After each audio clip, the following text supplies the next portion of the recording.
Hello, this is Grace chatting, and I'm the founder of Relationship Academy, teaching you lessons that you didn't learn at school. And thank you for signing up for this video series and welcome. This is really a great opportunity for you to begin to acquire some relationship mastery. So, how would you be if you had some relationship mastery? This video series is starting off for singles, for those of you who are not in a relationship, and it's asking the question, are you ready for love? Because many people get into relationships before they're ready, and even if they did meet the man or woman of their dreams, they're likely to blow it because there are things about themselves and their own relationship with themselves that they hadn't sorted out first that they need to pay attention to. So the question here is, are you ready for love? So before we get underway, I'm just inviting you to switch your phone off and any other applications that you've got running and get a notepad and pen and, take notes as we go, and that would be really helpful and useful for you.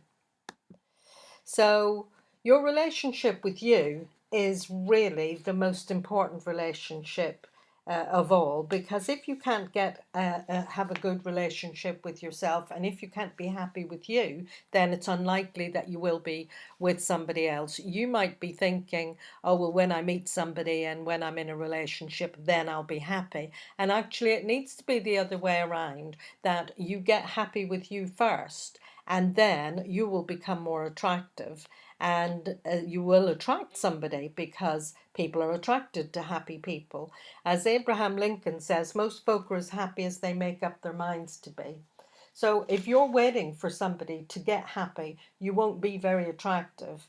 An already happy person is attractive. If you think about Whitney Houston's song, The Greatest Love of All, learning to love yourself, it is the greatest love of all. So people don't often stop to think about, well, how is my relationship with me?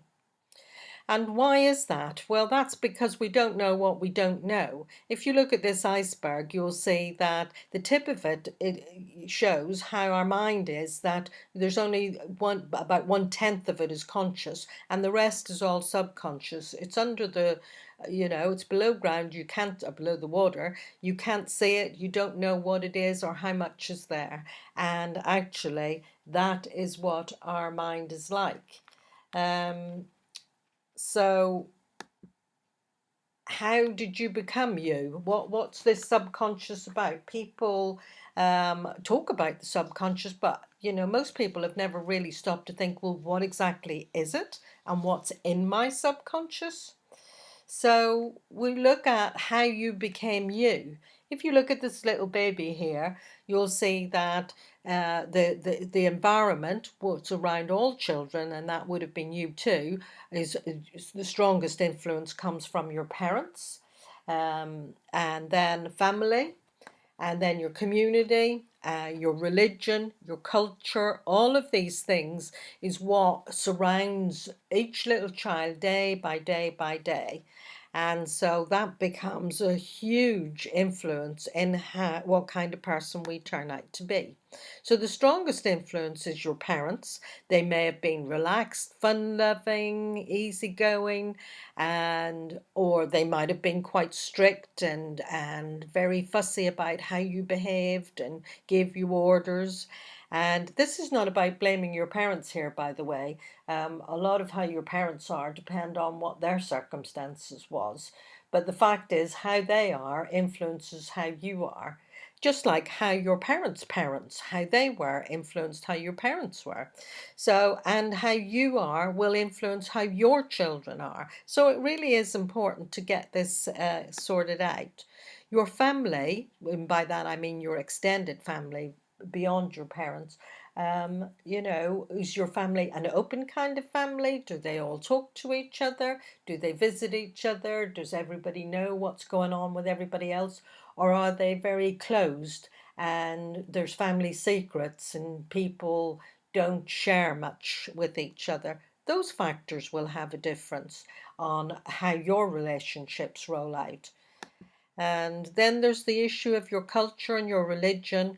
You know, some cultures and religions are happy for people to, you know, like our young woman on the left here, she's happy and carefree and clearly thinks she's beautiful, and she is. And equally beautiful is the young woman on the right, who clearly, from her culture and religion, has a different set of values that says, you know, values modesty as opposed to freedom.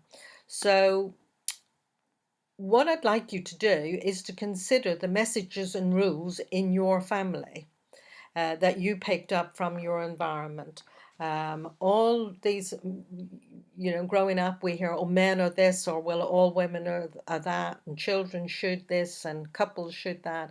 Look at this list and then stop the video and make a note of what were the messages and rules that you picked up, mainly the messages about each of these things on the list that you would have got from your whole environment. Because messages finish up being translated into rules for living, and they sink into your subconscious and they become like your operating system. Now, it finishes up that you're running on your parents' operating system and they were running on their parents' operating system. So you could be running on messages and rules that really are quite old and stem from really patriarchal times that don't fit in with the world today.